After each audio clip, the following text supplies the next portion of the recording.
but part of it is just leaders being able to just offload, because by offloading, you've then rebuilt your capacity because you've got something out of your system, and then you can go into the next week of leadership with a bit more mental space, a bit more emotional space. I don't know if that makes any sense. Yeah, it's very, very interesting. And I actually, you reminded me, because I see now that when many leaders don't have that as part of their ecosystem, if they don't have someone to offload to as part of their ecosystem, then everything can start to weigh on them. You know, all the decisions, you know, the person who's upset with the leader, the people who are trying to take advantage of the leader, it can start to build because they don't have an ecosystem whereby they're letting go of stuff while they're also taking on stuff. Yeah, it was just an interesting reflection. Yes. You know, and it's so brilliant you share that, because part of whenever we start, so we do coaches trainings and then different leadership trainings, but with all those that actually are leading the session, what we do as a standard practice is before we kick off the call or even start a webinar is clearing the room, and which is, wow, you know, is there anything anybody needs to say from your day, from your life, from any aspect that you just need to like get out of your body right now, park it aside. You can pick it up after 2 hours, or it can just be done and dusted with by you just getting it out of your mind right now. Yeah. And in my experience, stuff that we think is too trivial to bring to a meeting, when we're kind of given permission to just get it all out of our system before we leave, it totally shifts the energy and brings intentionality, so that and a lot of what we talk about when we're training coaches and doing the training ourselves is in the world, in the ordinary world out there, we have mastered all the masks that we wear. We can show up to, you know, in the corporate world, nobody has any idea about generally the majority's personal lives, right? We come on with an identity, a facade, a mask, and it's not necessarily fake, but it's just mechanistic to show up a certain way. But in the world of transformation leadership, your vibe speaks louder than the words that are coming out of your mouth. And so how do you really bring your authentic self to the room? In our experience, that clearing, and it doesn't take long. It's like 5 minutes going around the room, has been such a game changer, so we can bring our whole self to the conversations. Wonderful. I really love that, Ambika. Thank you for sharing. So, Rikin, how did you want to play this? Did you want to? Yeah, so we always take the opportunity to give thanks and opportunity to maximize our potential. So I'll go ahead and lead as we always do. Om Gyan Dimirandasya Gyananjana Shalakaya Chaksur Unmilitam Yena Tasmai Shri Gurave Namaha Mukam Karoti Vachalam Pangu Langete Girim Yat Kripatam Aham Vande Shri Guru Dinataranam Vanchakalpatrubhyascha Kripa Sunda Evacha Patitanam Bhavanebhyo Vaishnavebhyo Namo Namaha Hare Krishna Krishna Krishna Hare Hare Hare Rama Rama Rama Hare Hare. So as we always say, I was born without knowledge. My spiritual teacher has opened my eyes with the torch of knowledge, and I offer my sincere respects unto them. The second is I offer my respects unto all my teachers. Their grace turns the dumb into eloquent speakers and enables the lame to cross mountains. So as I always say, make the impossible possible. And finally, I offer my sincere respects to all of you, seekers of the divine, who can fulfill the desires of everyone, are full of compassion for all living beings. So thank you. And as we always want to remind ourselves, our culture is bringing our full presence to the group, respect for all that have come from our various backgrounds, and the determination to do the work that is being asked of us. And finally, the two things we always try to remember are the good others have done for us, to always be thankful. Also, the bad we may have done for others, to keep us in the space of always wanting to improve and be better. And the two things we should always try to let go of are the bad people may have done to us and the good we may have done for others. So again, always the fabric behind everything we're learning is trying to cultivate the qualities of humility. And these are just some simple practices by which we always try to remind ourselves of. So again, thank you so much, everyone, for being with us. This is always a highlight of my week. And we thought this week we would just jump straight into Ed leading the way, as we have so much always that we want to talk about towards the end of the session. So we thought we'd give him a little bit more time, and we're grateful to see everybody. Okay, so thank you very much, Rikin. So what I'm going to do then is, what we'll do is we'll actually start with some of the interactive things in that case. We'll go from that direction. I'm going to, actually, before I share my slides, what I'm going to do is I'm going to go around. What I'd like everyone to do, and I'm going to ask you to keep this brief, one thing that you've learned about leadership this week. Okay, we're going to start that, and I'm going to go straight to Avni. Please unmute. One thing about leadership that you've learned, experienced this week.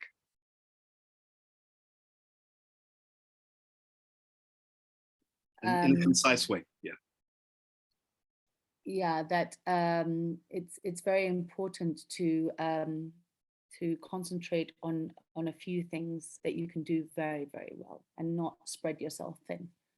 Fantastic. Thank you very much for that. I'm going to go to Hiba. One thing that you've learned about leadership this week. Empathy with people. So So they open up. Empathy, having this empathy and understanding. Yes. Empathy. Mm-hmm. So understanding, understanding their point of view and having this real link make the results by far better for both parties. Mm-hmm. Thank you very much, Hiba. Fantastic. I'm going to go to Rikin. One thing that you've learned about leadership or you've been reflecting on this week in particular. I was just reflecting on the importance of those that we're leading, especially in our management team, to consistently be talking to them, meeting with them, and checking in so that the vision and the goal continues to be emphasized, and yeah, just to keep the fire going. That constant check-in and accountability is required. Excellent. Thank you very much. Very interesting. Paul, one thing that you've learned about leadership this week. I think we started touching upon it earlier this morning, but basically even leaders have less productive times and need to be both kind and nurturing to themselves. Mm-hmm. Excellent. Thank you very much for that, Paul. Ambika, going to you. Compassion moves mountains. And in the past, where I would land like a hammer if word was out, integrity was out with the team, over the years, and just this week specifically of a specific example with a leader not showing up, the word being out, to bring fun and light and compassion and still hold them accountable was just a total game changer in the way they showed up and related to themselves. Mm-hmm. Excellent. So bringing fun, light, and compassion while keeping accountability. I like that. Very powerful balance. Okay, Mohit, would you like to share one thing you've been learning about leadership this week, please? You are muted. You're on mute. I said this has been a very interested week about learning lessons in leadership. So I'll just keep it brief to one, and that is that you have to be compassionate and listen to other people's view, even though it may be absolutely wrong. They may not have any, based on truth or anything like that, but you have to hear people out. Because sometimes that's the start of wanting to get your point across, is just to hear somebody out without just jumping into what you think is the truth. Fantastic, thank you. I'll just share my one very quickly. And I was just discussing this with Paul and Rikin before the session, and that is the power of self-awareness. You know, I was having that realization, the more that every single one of us really understand ourselves, the vastly easier it is to make decisions in life, because that self-awareness is a compass.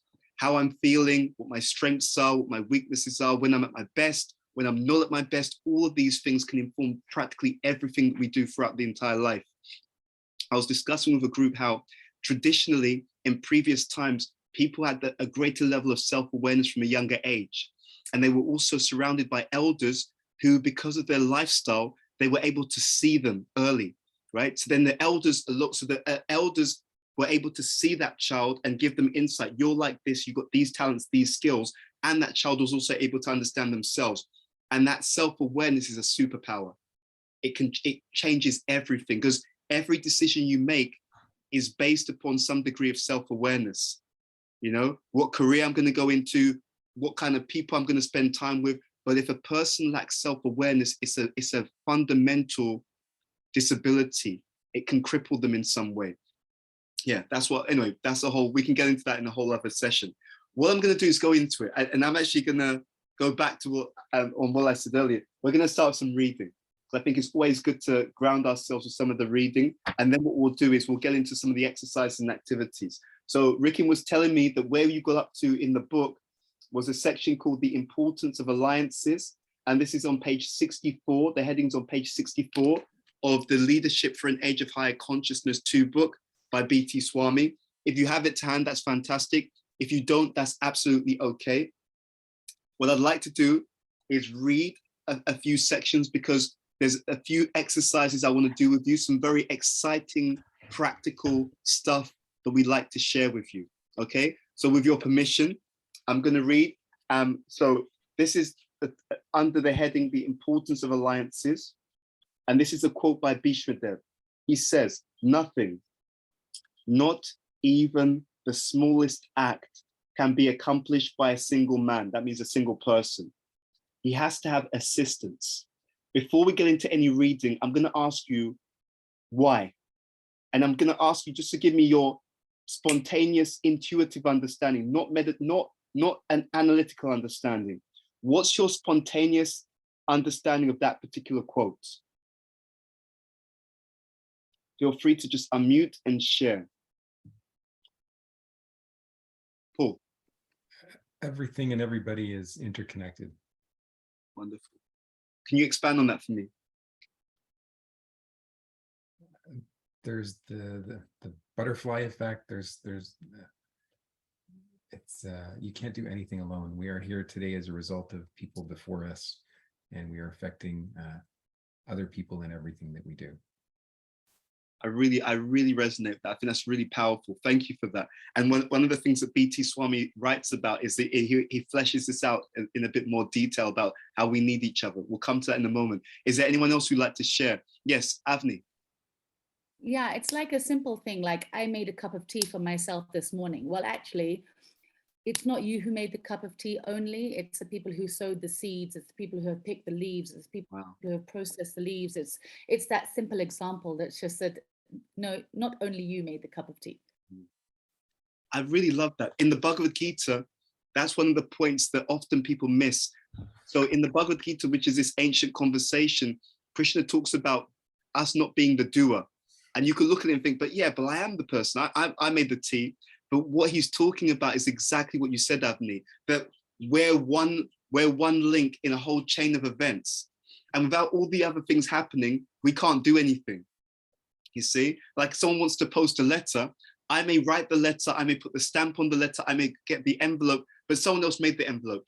Someone else made the paper, someone else made the stamp. And actually, when I put the envelope in the post box, someone else is going to pick it up, someone else is going to drive it, someone else is going to take it, is going to sort it. So we're only one chain. And so practically, and I really like what Rikin does with you guys at the beginning of the session, there's practical ways to understand humility. And one of the practical ways to understand humility is that whatever I do is only possible based upon so many other people doing so many other things. So I'm not the ultimate doer. If anything in that chain doesn't work, then my will will not come through to a conclusion. Thank you for that, Avni. Anyone else? Anyone else? What does this verse spontaneously bring to your mind? Right? Nothing can be done alone. Not even the smallest act, one has to have assistance. Ed, for me, the African proverb, which is to go fast, go alone, and to go far, we go together, resonates with this quote by Bhishma Dev. And it's kind of I got it from when I was working in a place called Acumen, which was very distinct from the medical world, which was all about competition and all about me, my discoveries, my work, which is what I saw in the professors and scientists. And then I moved to impact investing And I experienced collaboration in the best way possible amongst government, corporates, and nonprofits, pioneering innovative collaboration.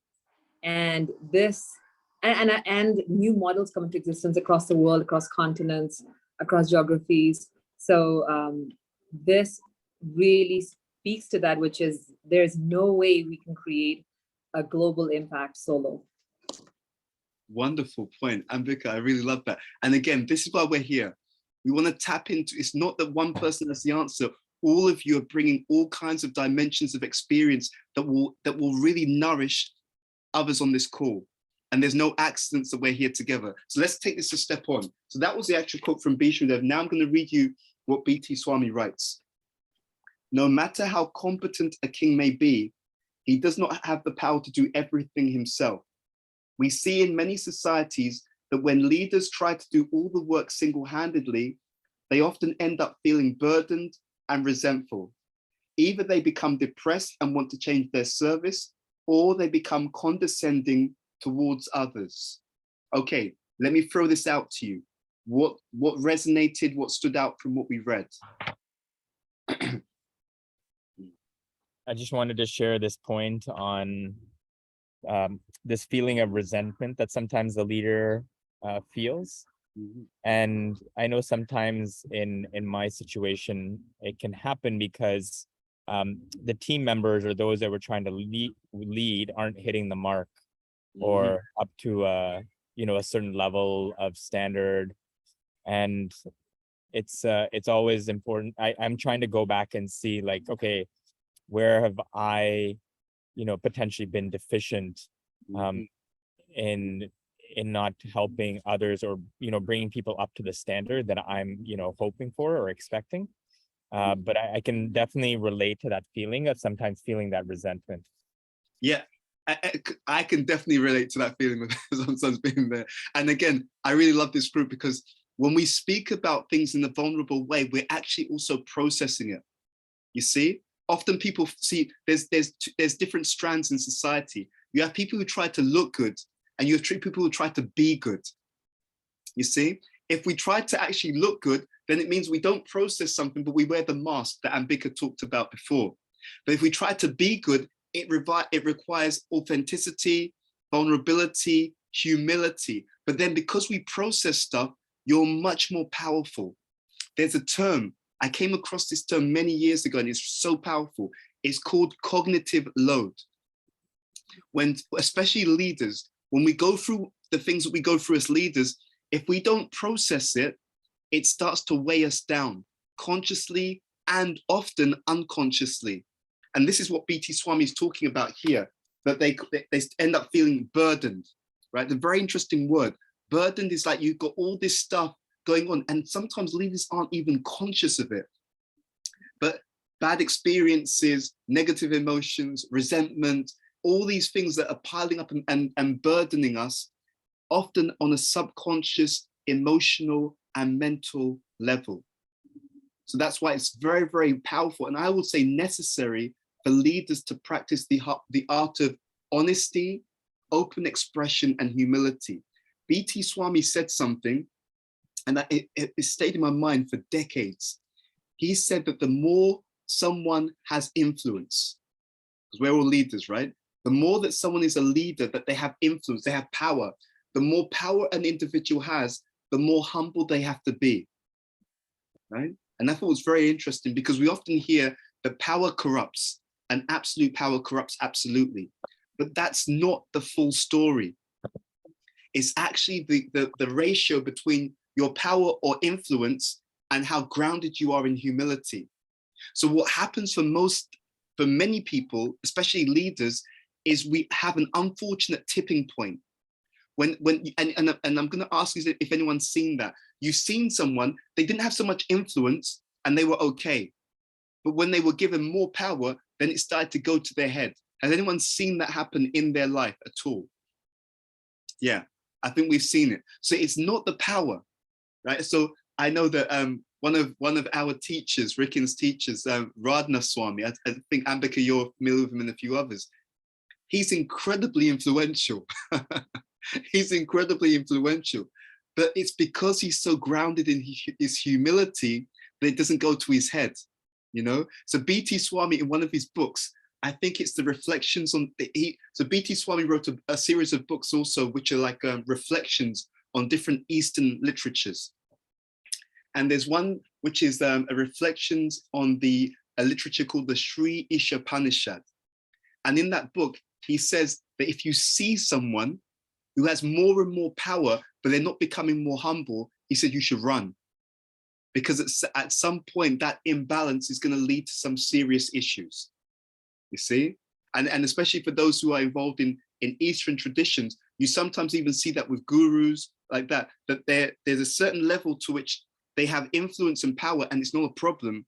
But when it tips beyond their humility, then you get this kind of stuff happening. And it was very interesting when I read this line, because it talked about them feeling burdened, resentful, depressed, wanting to change their service, or they become condescending towards others, which is a very interesting statement, because it means that I think, well, you don't know anything. I'm superior. I know everything. I'm the one who's making everything happen. And you know, what is the saying, right? We've all heard this saying, pride comes before a fall, right? Yeah, and that's what this is alluding to. That's what this is alluding to. So it's very powerful for all of us, because we want you to be incredible. I'll be honest with you, I don't want you to be successful. I want you guys to be incredibly successful. But our metrics are based upon this book. Success is not just the external things, but it's who you are. And I love the point that was made, I think, by Ambika. There's actually a hierarchy. First, it's being, then it's doing, then it's speaking, you know? So when we look at it in that sense, we're not just talking about external results. We're talking about your level of consciousness, being. And then that leads to what you do, because that's an expression of that. And then it leads to what you say, because it's an expression of that. Let me read on. And this is exactly, again, if you look at this pattern, we talked about having more power than humility and leading to people feeling that they're better than other people. Now B.T. Swami is going to say this in a more explicit way. The person who tries to do everything himself minimizes the fact that God is the real doer. Such persons are likely to see themselves as the ultimate controller and proprietor. So you see how that pattern happens? I have more and more influence and I'm taking all the credit myself. I'm minimizing other people because I don't have humility. I don't see what Avni spoke about. I don't see that actually I'm only able to do something because there are so many other people in the chain who are doing what they're meant to be doing. Yeah. So I think it's because of me. It's a form of a distorted perception. I overemphasize my role and I minimize everyone else's involvement. Does that make some sense? And then people start to feel it. They start to see, right? You didn't take into account what I did.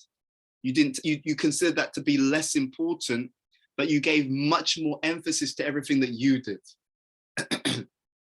It's a very easy mistake to make. And we call this in the Bhagavad Gita, this is called ahankara. Ahankara means false ego, false identity, which is also related to a false perception of reality. You know, I'm finding that I'm at a stage in my life where more and more this fundamental need to see reality comes up. It is such a powerful point. It's foundational to everything. If I don't see reality clearly, I'm always going to be in trouble. The reality of myself, the reality of other people, the reality of the situation. If I'm not realistic, I will always come into difficulty. And interestingly enough, there's a literature called the Bhagavatam. And in the Bhagavatam, it says that the root cause of all suffering is ignorance. Very, very powerful thing. So the more that an individual, a society are out of touch with the realities of life, the more that they're bound to make decisions which will cause them to suffer. Just like a child who doesn't recognize that what they're moving towards is fire, right? The child doesn't recognize that. No, it's soft, it's just soft and friendly. No, it's fire. You put your hand into that, it's going to burn you. If the child is in denial of the nature of fire, they're bound to interact with the fire in the wrong way. And because they interact with the fire in the wrong way, they're bound to suffer, have some negative experiences. Yeah. Let me read on. B.T. Swami says, if we make ourselves available, the Lord can work through us. What's your understanding of that statement? If we make ourselves available, the Lord can work through us. That we get ourselves out of the way, our individual desires, needs, tiny individual gains, and become a conduit for the universe to work through us. That's powerful. That's a really powerful point. My question to all of us, and this is the $64 billion question: how do I get myself out the way?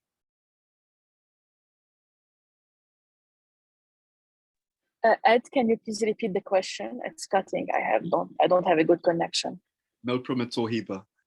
My question was to Ambika's point about how this last statement really means that if I get myself out of the way, then I can be used as an instrument to do amazing things. The universe, the divine can do amazing things to the extent that I can get my small ego out of the way. And then my question, Hiba, was how do I get myself out of the way so that I can be used to do these amazing things in the world and for society and for humanity? Avni, I saw your hand up. You have a reflection. Something that I've been practicing of how I get myself out the way is just. You kept us on the cliffhanger, Avni. You started answering the question, and then the universe just paused there just to emphasize what you're about to say, which is absolutely fantastic. Now I'm on tenterhooks. Avni, could you speak again? Because you froze just before you gave us your answer. Sorry. So the way I'm practicing right now of how to get myself out of the way is being quiet, is just being still. I quiet my mind and I'm just an observer. That's how I get myself out the way. That's what I'm practicing right now. Fantastic. And that's a really powerful point because it links to this idea of selflessness, right? So I'm trying to step back rather than imposing more and more what I want. I'm trying to step back and just, first of all, try to connect with what's actually going on. Who else can share? Rikin, I saw you've unmuted. How do I get myself out of the way? How do you do it? I try to make a conscious effort of bouncing off the thoughts in my mind with others, because I found in my life repeatedly, consistently that with things that are important decisions in life, that the same consistent theme or at least answer will come through from multiple people. Wow, that's a really powerful point, and that really indicates that there are no accidents. There is this synchronicity, and I've experienced that at some points in my life, and it's exhilarating. But yes, sometimes if we're open to it, and I think that Rick, and that's a really powerful point that you're mentioning. If we're open to it, we can sometimes see that we're getting the same answer again and again and again from different sources. If we're ready to pay attention and to notice, I keep getting the same kind of advice or direction, even from many different sources, which may indicate that I'm being given some indication of where I should be moving or what I should be doing. I love that. That's something that I've tried to experience myself. Were you going to add something else, Ricky, before I go to Ambika? I was just going to add, because everyone knows that I like bringing things in from the Gita, just to Avni's point.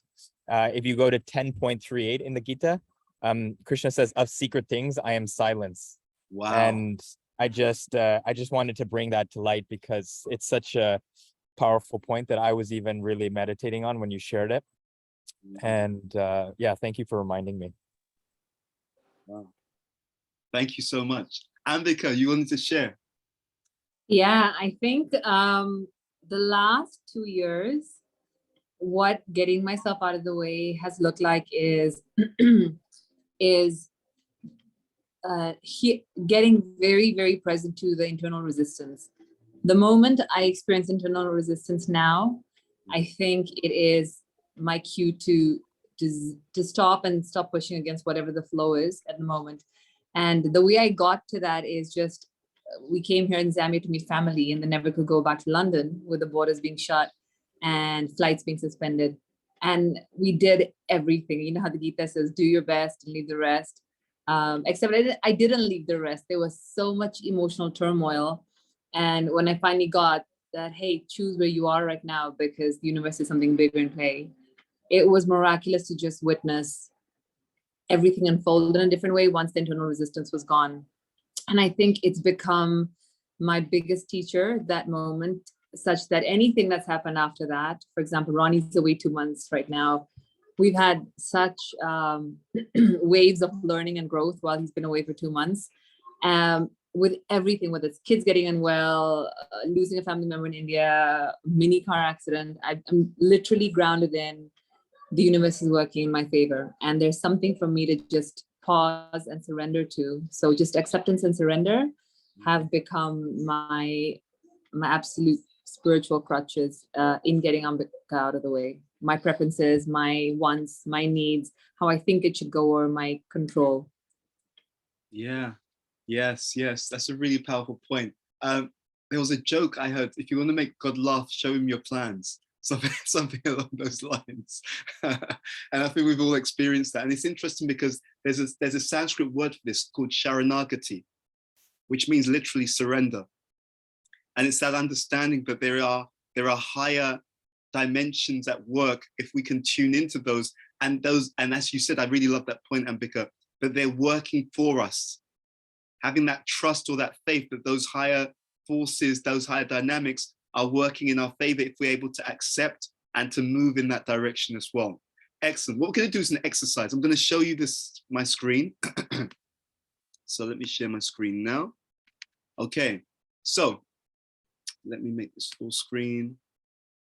So there's a few things we wanted to do. The first one, and I just ran through this as an exercise with Ricky last week. So we'll come back to this idea of authenticity and attachment maybe later on. I'm going to give you this. I want you to look at this, but I don't want you to think it through. I want you to write down the answers spontaneously. What do I need to stop doing? What do I need to start doing? What do I need to continue doing?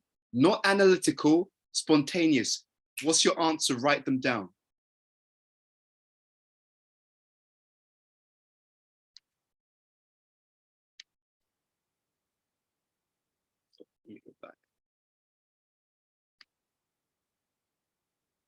What do I need to stop doing? What do I need to start doing? What do I need to continue doing?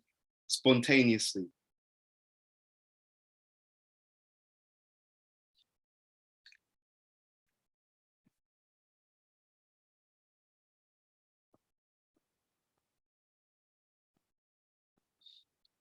And once you've done that, I'm going to ask you to put the thumbs up. Use the thumbs up on Zoom, just so I know you've done it. Thumbs up, hands up, whatever you, hearts, whatever you, just some indicator that you've done it. And just, it's spontaneous. Thank you, Ricky, and thank you, Hiba.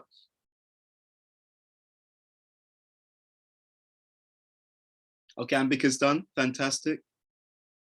Again, not analytical, spontaneous. What do I need to stop doing, start doing, continue doing?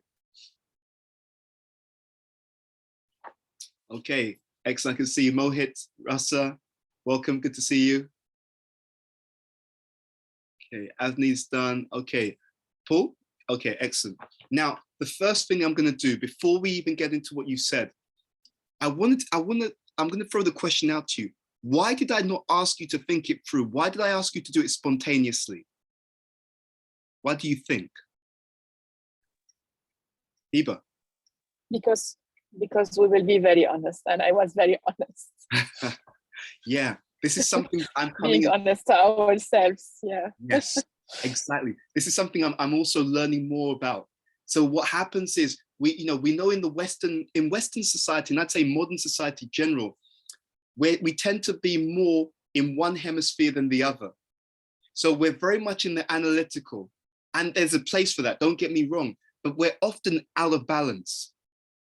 In other words, we may be over-rotating on the analytical and under-rotating on the intuitive and spontaneous. But actually there's a place for both hemispheres. We see in geniuses throughout history that one of the most powerful things that they had was the ability to use both hemispheres. And we talked about this before, and we're going to talk about it again today, that the whole is greater than the sum of its parts. So therefore, in the activity that we just did, I wanted to deliberately take us away from using the analytical and to just go into more of the spontaneous and the intuitive. Because also sometimes it really takes us, and yeah, I can see your comment, Rick, which I think is absolutely right. You have to listen well and respond to what comes at you, absolutely. So I really want to take us in this way because it may allow us to have some deeper insight, which without the mind filtering through and saying, and kind of over rationalizing or obscuring some of the things that we feel within our gut. There's some very interesting research that is coming up, and it's particularly relevant to leaders, about disconnection. That in modern society, sometimes because the patterns are not so spiritually aligned, therefore it's easier for people to be out of touch with themselves. And what we don't understand sometimes is that and this is if it's proper, let's be very clear. If our intuition is proper and clear, then sometimes what we call intuition is really a form of intelligence within the heart that is sometimes called the Paramatma. That when the intuition is not being filtered or cloaked or covered by rationalizations, right? And Ambika, you made the point, by rationalizations about what I'm attached to, what I want, what I'm interested in. If it's not filtered like that, then sometimes you can have great insight because that inner knowing is taking into account literally millions of pieces of data about things that we've seen, heard, picked up consciously, unconsciously, literally so much data. So now my question to all of you is, first question, and I don't want to know about the content. I want to know just how did it feel to look for spontaneous answers? How did that feel? Was it normal for you, unusual? How did it feel to just go to spontaneous answers? I loved it, and it was so not normal.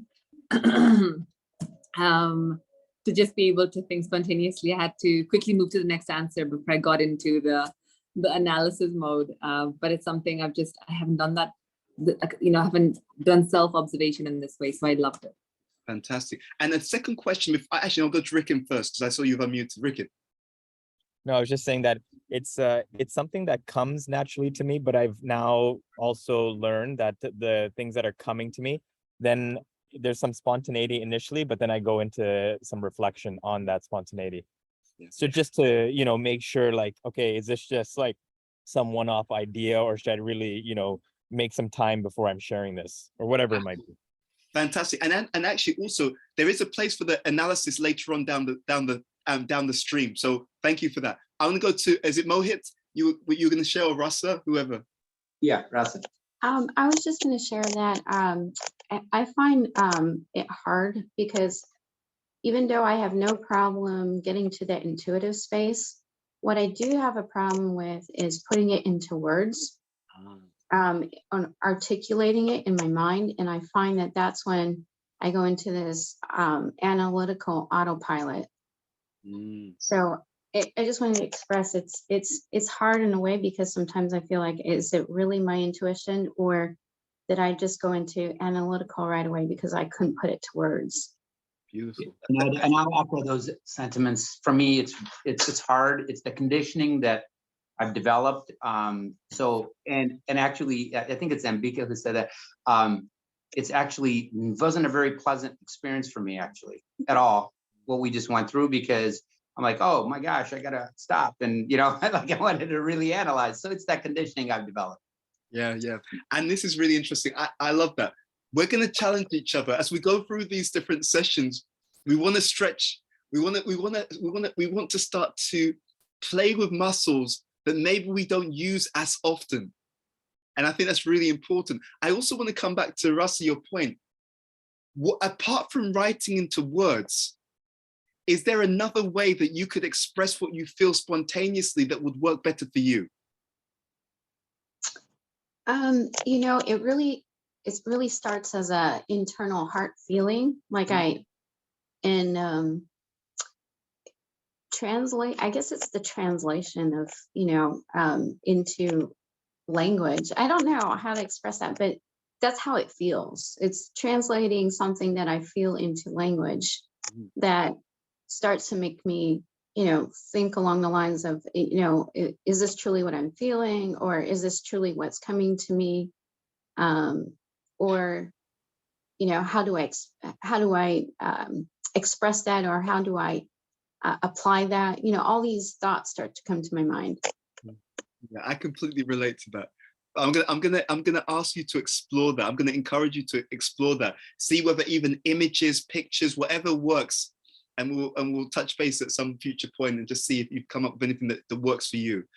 Now, my second question to all of you, and let's be very clear on this question. How many of you have been in situations in your life where you had a spontaneous gut feel about something and you did not listen to that gut feel and you regretted it later on? Who's ever had that experience? Okay, isn't that interesting as well, right? Isn't that interesting as well? So it really speaks to this point that if we can get a clear channel of communication, this spontaneous insight can sometimes be extremely useful. Next question. What you wrote down, how many of you felt that there was some substance to what you spontaneously wrote down that you need to start, stop, or continue doing? Interesting. And because got a hand up. Okay, so the others didn't. Is that have I taken it the right way? Everyone else? Okay, no, Avni. Okay, actually people did. Okay, and I can see Gabrielle's joining. Okay. I just want to say welcome, Gabrielle. It's great to see you. Thank you very much for joining. Okay, so let me just throw this out. Anything that you'd like to share as an insight. So something that you realize, I need to stop doing this, or I need to start doing this, or I need to continue doing this. Anything that you want to share, any specific realization, I've realized I need to, Avni. So before I say that, the difficulty I have is that we're all on this journey. We're working so hard on ourselves. We're working into improving ourselves. Actually, what I've written down here, I don't actually know whether that's a result of what I've already been analyzing so much, that did I give space to spontaneity? Like I've been working on responding rather than reacting. But that's something I've been working on for a long time. So is that spontaneous, or is that just something from before? Do you see what I mean? Yeah, it could be both though. It could be both. It could even be both. It could be something that you've been working on before, like which is historical, like you said. But that doesn't mean it's not something that's still from the heart. You know, I need to keep giving this some attention. But again, I'm going to go back to you, Avni. What does your gut say? Does your gut say that it's something that you should still be working on, or is it that, or does your gut tell you that you've just written that down because of something you did in the past? Oh, my gut is saying it's there. You got to work on it. And I kid you not, I am getting so good at it. I need to pat myself on the back. So it's really, really amazing. So yeah, Okay. Family holidays are the best. Fantastic, Avni, definitely it's a family holiday. Who else? Just something you learned. You did this activity. If you felt that what you put down spontaneously had truth and substance to it, and you want to share any of them, if you're not comfortable in sharing, that's fine. But if there's something you wrote down and you're comfortable to share it, something that you either need to stop doing or start doing or continue doing, the floor is yours.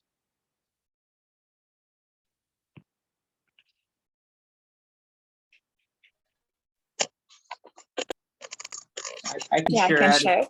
I'm sorry. Go ahead. Okay. All right. I'll be brief. I need to stop being controlling. I need to start listening more, and I'll need to continue to delegate. Wonderful, wonderful. And on that point, Moe, when you had that realization, do you feel that that was clear, and do you feel that was accurate? It is, you know, my previous comment of how it's not easy for me. I wanted to overanalyze it, but it is quite accurate, actually, surprisingly. Yeah. There's a lot of research on this. I've been looking at some of the research on this. But this is, see, there's two things. There's a sense of how well we're connected to ourselves. And it also relates to how well we trust ourselves. So this is something you can do as an exercise. And you can start with the spontaneity. There's nothing wrong with the analysis later on down the line, but you may often find how much that there's a synchronicity between what you spontaneously understand and how when you analyze it, you see it's exactly correct as well. And this can constitute somewhat of an early warning system in our lives. And it's interesting, you all practically said the same thing, that there have been times where we had a strong sense, but we didn't necessarily trust that internal sense. Now, of course, that doesn't mean it's right every time. We still do need to hone that. It's very important to have that. And that's why we don't just say spontaneous, we say spontaneous, and also feel free to analyze, feel free to get another perspective as well. But it's very powerful as a way of starting to also trust that that sense of inner knowing, but also trust not, I was designing this model. Trust, truth, triumph. Okay, I was designing this particular model. And what I was looking at is how sometimes people, they trust themselves, but because they're not truthful, it's off. You see? But what you're looking for is you're looking for trust that's based upon truth, which then leads to real healthy outcomes, triumph. Okay, so it's to the degree that you have a proper healthy channel, that what you're coming up spontaneously with, it also does make sense and does lead to healthy outcomes, triumph. Okay, when you see those three continuously happening, it's a way of the universe showing you that you should have some faith in that sense, in that inner knowing, because it's truthful and it leads to healthy outcomes, not just for you, but for everyone else. Trust, truth, triumph. Okay, trust. Yeah, sorry, Rikin. No, I was just thinking this other, the other word that comes to my mind when you say this word truth is being honest with ourselves, which is absolutely not always, we can even be dishonest to ourselves sometimes. Absolutely. Absolutely. And this is why this exercise is so powerful, because one of the definitions of humility is truthfulness, right? And it's just like Rikin spoke about this at the beginning of the session, to be honest about the fact that I'm good at this, I'm not good at this. And even the things I'm good at is dependent. If I'm good at something, it's because I learned from my gurus, teachers, I learned from mistakes, right? I learned from other people who are better than me. That honesty is so powerful, so powerful. I'm going to go to Heba. You also put your hand up. What did you want to share? Yeah, to stop nagging. I'm not, this is the first thing that came to my mind, and start not being perfectionist in what I'm doing. Wonderful. And already started it, and I'm having results. And the third thing is being consistent and not giving up. Trying and trying and trying. I will get there. Excellent, excellent. So what I want to really emphasize here is how much rich wisdom is present in each and every one of our hearts if we're ready to be, as Rikin said, say truthful, meaning humble. It's the same thing. It's the same thing. In one purport, in the Bhagavad Gita as it is, in one purport, it's explained like that humility means truthfulness, right? And that truthfulness doesn't just extend to the good things. It extends to the neutral things. It extends to the bad things as well. Humility means truthfulness. The more that we're able to be honest with ourselves, again, linking to what we said earlier, that the Bhagavatam says the root cause of all suffering is ignorance. When people are not honest about what's really going on with them, for them, against them, inside them, outside of them, that's the foundation for all kinds of troubles in life. So I'm going to encourage you, if you want to, you can do this exercise in your own time, and it's a way of building that sense of self-honesty. And you can even craft the question. So the question I asked you, what do I need to start doing, stop doing, continue doing? But you could ask any question. And if you practice this humility, this truthfulness towards self, your life will change. It'll be amazing, right? Honestly, right? So it could be, where do I go wrong in life? What am I ignoring that I need to focus on? Right? Why do I act the way that I do? You can craft these questions and it will bring about tremendous self-awareness and insight, which will help you, because it's the foundation of all life. Truthfulness is the foundation of all life. If we're not truthful, if we're not realistic, then we're bound to make all kinds of mistakes that would otherwise be avoided because we chose to ignore something for some reason of self-deception. In the Vedic literature, it says that we have 4 defects. We have a tendency to make mistakes. We have a tendency to be illusion. Illusion means I will confuse, I will misperceive something. I will take I'll take a stick to be a snake. I'll take a snake to be a stick. So that's illusion. We have a tendency to cheat. That means to cheat ourselves, to cheat others. And the last one is we have limited senses, right? So we can only hear within a certain range of frequency. So for example, there's something called the dog whistle. It's a high frequency whistle, which dogs can hear, but human beings can't, because our senses have a limitation in terms of their range, and that's, interestingly enough, that's one of the reasons why in the Eastern tradition, they talk about accepting knowledge from other sources, such as Vedic literature, because it's considered to be free of these, it's considered to be free of those defects, which we have as human beings. Okay, we're going to take a step on because I'm also conscious of time. There's another activity or some further information I want to share with you. And I want us to get into this discussion looking at our teams in this area. So let me just bring my slides back up and then we can move on. So one is, we talked about the spontaneous activity, the spontaneous consideration. We talked about humility, linked to this idea that was written by B.T. Swami, that some people, they condescend, they minimize others because of this kind of sense of false ego, that I'm better than other people. And we're going to read a little bit about delegation, because delegation doesn't happen if we think we're too great.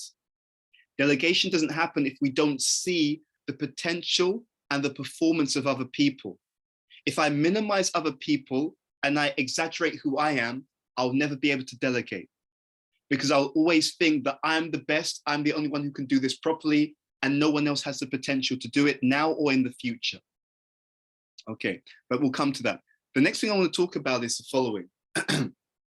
So I wanted to share with you some research which was done by Google, and this will be relevant to you in terms of how teams can be made effective. So Google spoke about, they tried to find out the perfect mixture of skills, backgrounds, and traits that would allow them to engineer super teams, highly effective, high-performing teams. They did this research looking at using research from statisticians, organizational psychologists, sociologists, engineers, researchers, to find how do we create super teams. This research was over a 2-year period. It was named Project Aristotle. They studied 180 teams, did 200+ interviews, and analyzed over 250 different team attributes. Now, why was it called Project Aristotle?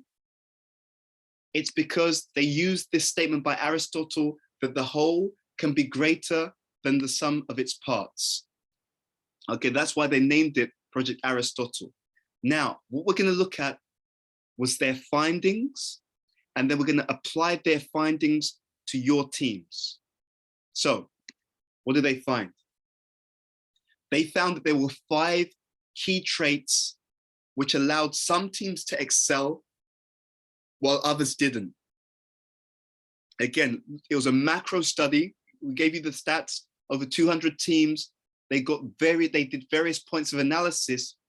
These were 5 key areas that allowed teams to be high performing. First of all, dependability.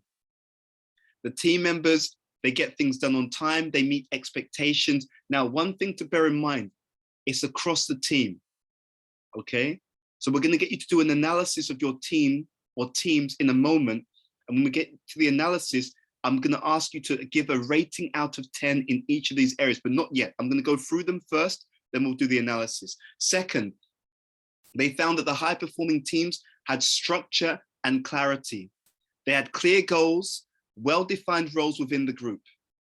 Third, meaning, that the work had personal significance to the members of the team. There's a very powerful anecdote on this, that when people were visiting NASA, they saw someone cleaning, they asked him, what are you doing? He said, I'm helping to pull a man on the moon. He was just cleaning the floor, but he saw such a strong sense of meaning to his day-to-day activities and how it linked to something very, very powerful. The fourth principle they saw was around impact. The group believed that their work was purposeful and positively impacted the greater good. And the last one was psychological safety, a situation in which everyone is safe to take risks, voice their opinions, and ask judgment-free questions, right? Excuse me, a culture where the managers provided, we say air cover, that means they were protective. We spoke about that in the previous session, and that's a key point from Bhishmadev's instructions to Yudhisthira, that the king, or let's say leader, should know their citizens and should guard them accordingly, like a mother knows her children. So a culture where managers provide air cover and create safe zones so employees can let their guard down. So now let's start the analysis.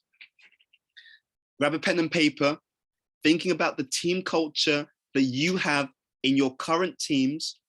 Give a rating out of 10 for each of these 5 characteristics of super teams, okay? Give a rating out of 10 for each of these. 10 is optimal, okay? 10 means my team do this, and I want to emphasize, I don't care about how well you do this. You're rating the team culture, and that team culture should include you, okay? So I don't want to hear that you're dependable, but the team are not. If you're dependable and your team are not dependable, and they don't have that dependability towards each other, then you score low as a team. So it's not about the leader, it's about the team culture. 10 is optimal, less than 10 means there's an area of opportunity. Okay, Mohit, do you have a question on that? Yeah, I have a real quick question. So is this, so you have direct reports, and then obviously you manage a team that they have direct reports. So are you talking about dependability all the way down? Or are you talking about dependability of my direct reports? I would say it's up to you. If you have line of sight all the way down, that could be powerful. If you don't, then wherever you have line of sight, in other words, if you're, let's say you're familiar about yourself and just the team that you're responsible for, but you're not familiar about the people that they lead, then do it within your sphere of awareness, because we want it to be accurate. But if you know about your level, your team and their teams, you can do the analysis of the whole. Okay, thank you. Okay, no problem. So you're giving yourself a rating out of 10 for each of these 5, and what your rating is the team culture, not your leadership, not 1 or 2 people. It's how they function across the team with each other, including you. Okay.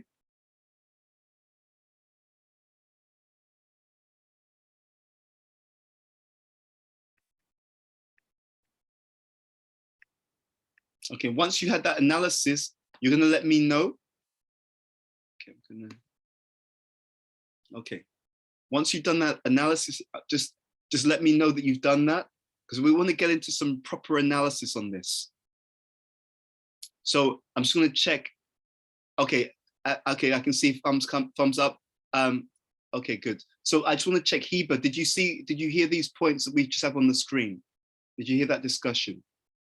Yes, I heard it. Sorry, I had a disconnection in my internet. So. Okay. No problem at all. Okay, so I hear it. I will rate them. I didn't. So. Sorry? I will put the notes up to. Okay. I heard the question, so I will. No problem. So what I'm going to do now is I'm going to put you into pairs. I want you to do the analysis. So where you scored high, you're going to share with your partner how is that going on? Like, so for example, if you scored high that the team has high psychological safety, you're going to share What makes that psychological safety? Why do they feel comfortable in sharing their views, asking questions? Because we want to explore what makes that work.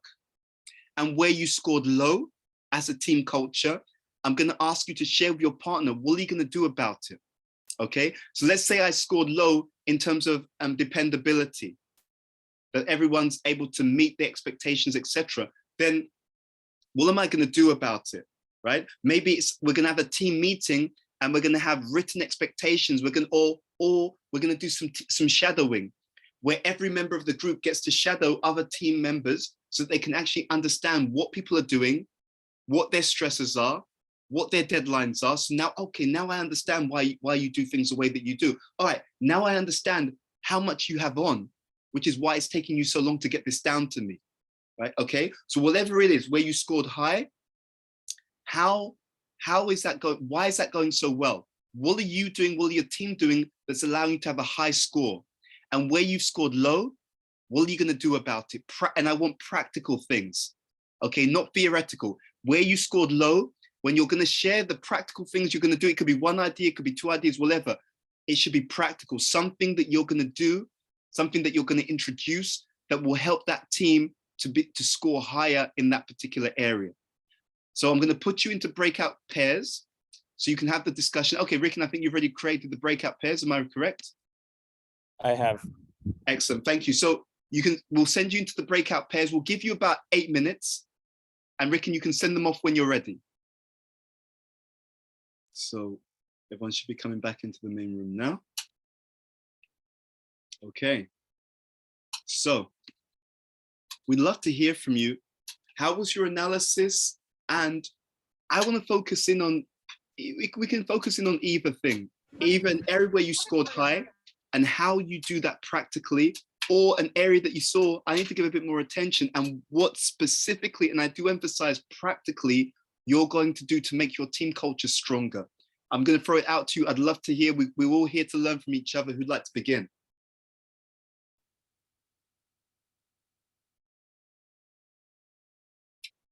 No one wants to begin.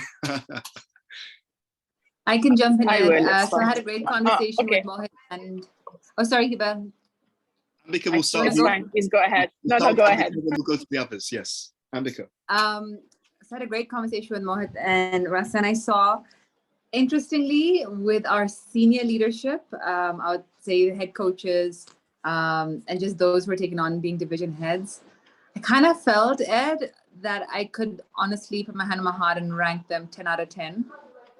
And then in my head, I'm like, and the theme of today's call is humility. So let's keep looking there harder. But then if I move away from the head coaches and look at just the broader leadership body, then the entire spectrum of between 1 and 10 is there, right? And I think the dependability factor probably is where I could see the greatest growth, where exactly what we've just read today, which is this notion of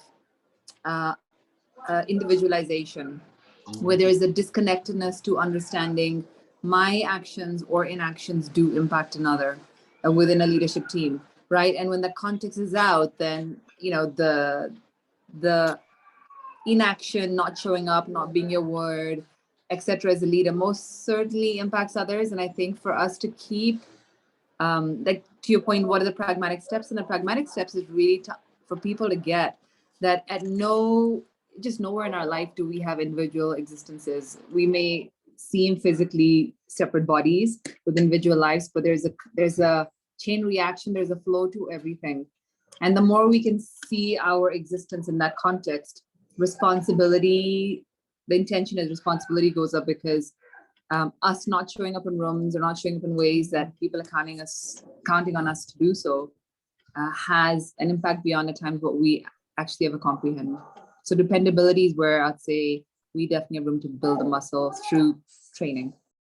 Excellent. Thank you very much, Ambika. And I'm really glad that all of you are able to do this analysis. It's such a great set of key points, because then we can immediately see, and Ricken and I did this in regards to some project that we're involved in, and we could see very quickly where the team is strong, right? So we may not need to give as much attention there, but we could also see where, yeah, if with the limited time we've got, we could really drive up the results in that area. So I saw Hiba, you wanted to share.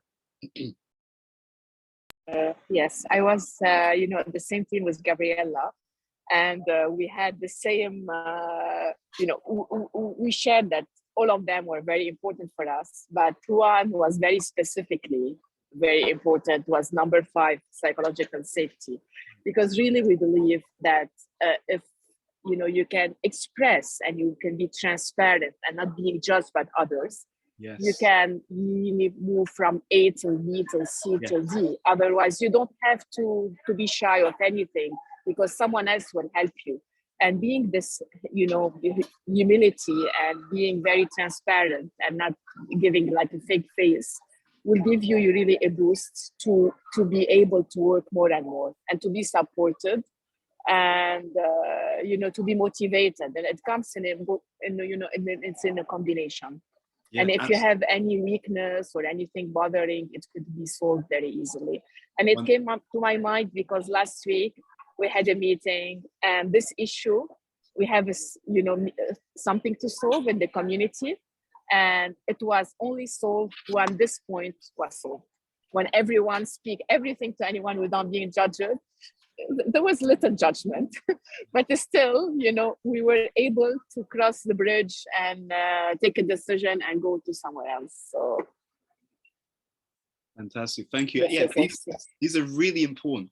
If we get these, and if they're all in the right space, honestly, your team can become a super team, to be very, very honest with you. And again, this is like empirical research, but we also know it's true because it backs up many of the points that Bisham Dev talks about. This point about psychological safety is what we've spoken about before. Bisham Dev says the king has to know his constituents like a mother knows her children and should guard them accordingly. So if people don't feel protected, i.e. they don't feel safe, they can't speak up because they think there's a fear of judgment, a fear that if I get something wrong, I'll be criticized. That's what holds people back. So thank you for that, Hiba. Who else wanted to share? Can I add something? It's even in relationship and even in close relationship, with your partner. If you have this relationship, it goes somewhere very positively, because you can say anything, and this is example of a small cell. It can be expanded to work and friends and so. Wonderful. And see, absolutely. And that's a very powerful offering, Hiba, because, and we touched upon this in previous sessions, that leadership is only 20% technique. According to B.T. Swami, it's only 20% technique and it's 80% relationship. So whatever makes a relationship work will also make leadership work. So like, I love that the point that you made in the relationship, if you have psychological safety, you can be open and honest, the relationship works and therefore the leadership also will benefit. Gabrielle. I like the way that Hiba said, transparency is humility, because you said that honesty is humility, but to me it looks like that the word transparency makes it even more clear how honest. Totally honest. So like a glass of water, you just can see through. It's I just want to point this out, that I really like the word transparency is honesty and honesty is humility, to bring these words together. I really appreciate that. I have to, I'm just going to pull it out there. I think that transparency is part of it. The reason why I think honesty is there's also another element is because someone may be transparent, but they may be transparent about what they know, but they may not also realize what they don't know. I don't know if that makes some sense. And I'm saying that it's a mistake I've made. So let me be very clear. It's not something I'm talking about, a mistake I've made, because I've had many instances in my own life, being very honest, transparent, to Gabrielle's point, where I didn't know what I didn't know. And because I didn't know what I didn't know, I assumed that I'm sharing everything I know, I'm sharing everything I know. But what the mistake I made, and I do own it, is that I should have gone to other people and said, what am I missing? What you guys are more experienced than me in this area. I've shared this, but I'm new to this area. What am I missing? Gabrielle, what am I missing? Okay, and Gabrielle will then tell me, all right, Ed, you've not done this before. You don't realize there's this, and this that you need to take into account. So, okay, now I get it. Thank you, Gabrielle, you know? So, yeah. Thank you for adding all the words to it to make it more clear, the transparency. No, but thank you, because it doesn't negate your point. Your point is right. No, I told Yeah. you, I'm very happy that I made the comment that you could make it more clear to more understandable. So that's what I want to thank you. We're doing it together. Okay, no problem, Gabrielle. Thank you for that. Again, anyone else who wants to make a comment, you did this exercise because we said you're scoring your team. It's team culture, not leaders, team culture, and where you scored high, how you do this, where the team did not score high, what am I going to practically do to make that a higher score? Anyone else want to share? Because we're almost at time. I know that some people need to go soon. Would anyone else like to share anything that they saw or realized when they did the analysis? And Rusty. I wanted to share that when we were going through the analysis, what I really realized is that all 5 of these traits are interdependent. Yes. So as an example, you can't have meaning if there's no impact, if all those other, pieces are not there. You can't have dependability if people don't have, meaning, impact, structure and clarity, psychological safety. All these things are tied together. So when I was looking at some of the teams that I managed, and I'd see like various areas of weakness or opportunities, it was interesting because I could tie it to the other 4. And then the last point I wanted to make too, which I talked about, was dependability. To me is one of the hardest aspects, because I feel like out of the 5, it's the one area that you as a manager, as a leader, have the least control on, because a lot of the times dependability is an individual thing. Yeah. You can only influence it so much, but some of that is built into the personal character of the individuals on your team. And that can have, ripple effects. So what Mohit and I were talking about is really the importance of, the higher part, of hiring teams. Absolutely. It's so important to get all 5 right, but that dependability one is really the key. So on that point, because this is where I was going. Actually, first of all, how much time do people have? Because do people need to leave soon? 5 minutes. Okay, so what we'll do is, 5 minutes is good. Is that okay? Okay, so let's get into it, because I was thinking exactly the same thing. It's one thing to encourage, and that's definitely something we should do. We should find ways to move people in the right direction. But there's also something to be said about bringing the right people into the team in the first place. So I'm gonna throw the question out to everyone. How do I hire? In other words, how do I even evaluate in the beginning? Let's look into the dependability, right? So the definition here, I'll bring this up on the screen one more time. It said here, the dependability, team members get things done on time and meet expectations. So how do you even get a sense that this person is dependable before you subject your team to that particular individual? How do you figure this out, or how do you evaluate this before you've actually decided to take that person into the team? Anyone? Best practices, what you do, how do you do this? I mean, this is where, you have to rely on their historical performance at other organizations. So you try to look for and ask questions that show you that they've had a goal and they achieved that goal and within a timeline. That's the way I would go about it in my interviewing process.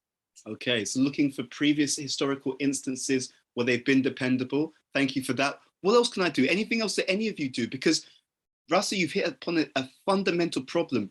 Sometimes we bring someone in and then they're so far from what we need that it's such a stretch, and it may take time. And also we may lose people because people now, I'm just frustrated because this person is so far from how we need them to be. So again, my question to all of you, because that hiring and recruitment is the first line of defense. How do I evaluate properly how a person is dependable, how dependable they are before I subject my team? Because to be honest, if I bring the wrong person in, sometime my team may look at me and think, well, look, we all saw that they couldn't do this. You're the one who insisted that they can. And now this is where we are, right? So there's a reputational piece for the leader. How do I do this? Anyone before we end the call? Okay, that's very interesting. No one has any thoughts on this, or do you? So, and something we have in place is what we call the Bank of Values, and there's 14 of them, which kind of almost sets like a moral compass for everybody and anybody that joins. While personality types differ, strengths differ, leadership differs, I think the values kind of become the glue of the organization for everybody to sit in the values. And of course, we're not living and breathing the values all the time, but when we have like training sessions once a week, it's the values, we always start off every meeting with reading the values, kind of like how Ricken starts with setting, baseline ways of being. And that is a complete game changer, because it's not just reading it, but then it's reflecting on it and then doing exercises. So where are you actually thriving, and which values completely out of existence this week, or what can you put into existence if you're disempowered or stuck in a space? And I feel the more we do that, the more those values are being normalized, and the values have collectively been put together by leaders that, I guess, whose shoulders we've stood on, B.T. Swami, Radhanath Swami, Martin Luther King, Gandhi, just others, where the Bhagavad Gita, where they're just universal principles for human beings to show up collectively in agreement and alignment. Thank you very much. So the importance of values and the importance of having clarity around values and reinforcing those on a regular basis. Thank you for that, Ambika. I saw Gabrielle, your hand up, and then we'll end the call. Gabrielle, we'd love to hear from you.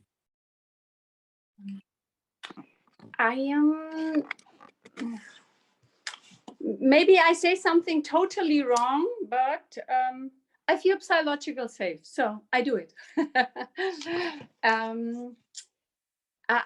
To know a person before I know the person, I think it's impossible to me. So I will not know, because a person can write a history or tell me a history I cannot prove. So to me, it looks like there is no security. So the only security to me I can have is to trust in a person, that when I have a reliable team and when I have a team of honor, that the person has the longing to fit in, and if not, will leave because the person does not fit in. And to me, that this has something to do with quantum physics, that the energy is adjusting to the biggest cluster. So I don't know before, I will find out. Okay, I really think that you have something to that, in the sense that I've seen that. It's so interesting. I was thinking about that point before, that actually, if the group energy is of one type, let's say the group is very, very well behaved and they're very noble people, and then someone comes in who's a bit of a cheat, he or she won't feel comfortable being around people who are all very principled. And so eventually he'll kind of leave, because it just, that vibe just doesn't work for him. There's definitely something to that. So thank you very much for sharing that, Gabrielle. Definitely something to that. That said, I do think that I'm just wondering, is there anything else that we can do, even though we can't fully know? And let's be honest, people can lie. Let's be very honest. Is there anything that can give us some clues as to what a person is like early on? Anything else that you're thinking? Okay. Anyway, well, I'll just share one thing and then we'll go. So one thing that we've sometimes done with leaders is, in the interview process, and I'm sure many of you do this, we have a diverse panel of people who interview. Okay, that's one thing. So each person is looking at things from a different perspective. What we also sometimes do is we get people to do a certain task. So along with talking about their previous history, along with them being spoken to by different people, we may get them to do a particular task, and it may be sometimes a group task. And we're looking at how they function within the group. Who takes the lead? Who's collaborative and bringing everyone together? Who's pushing people out the way because they want to get something done? So how they engage in a collective task, that's also interesting. So you can sometimes create a situation and you're watching, you're observing how they interact with others. And then the last thing is also recommendations, you know, because if you get a recommendation, so someone in your team is saying, we could bring this person in, I've already worked with them. Or they're a friend of mine. I've seen that they're good at X, Y, and Z. Another thing we're going to talk about, I'll do this in a session, in a future session with all of you. I'm going to introduce you to a personality system which allows you to pick up things about people very quickly. Okay, we've had some training in personality systems. There are certain systems and you can read people in seconds. And I do mean in seconds. And you can immediately understand something very significant about people very, very early on. So I'll introduce you to that system and we'll go through that in a future program as well. I'm conscious of time. Thank you so much. It's always amazing to hear from all of you, to learn from all of you. And I know Ricken had to board the flight, so that's why he's left. But we hope you got some eureka experiences, some insights. We wish you a fantastic weekend, and we look forward to speaking to you, discussing with you, learning together next week. Thank you very much. Thank you, Ed. Take care. Thank you. Thanks all. Thank you. Ed. Thank you. Take care. Thank you very much. Bye-bye. Bye. Thank you. Goodbye.